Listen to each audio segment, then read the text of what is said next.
Kagawad Rose. Hi! Hello! Po. Magandang gabi. Magandang gabi po Oo, din. okay. Kinakaban ka?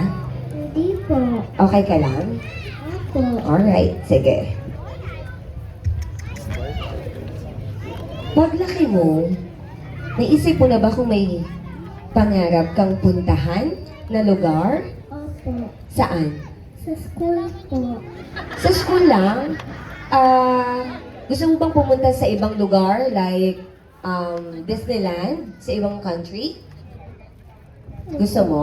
Ano yung wish mo na mapupuntahan na lugar? Sa Disneyland Iyo. po. Bakit? Para mag-explore po kami doon. Oo, ano sasakyan mo? Yung ano po, yung Mickey Mouse po. Mickey Mouse? Sinong sasama mo pag may trip? Mama, Papa at Kuya. Okay, yun lang po. Thank you so much, candidate number 3, Cassie Loris Benigla. Ikaw, Clyde, kung ikaw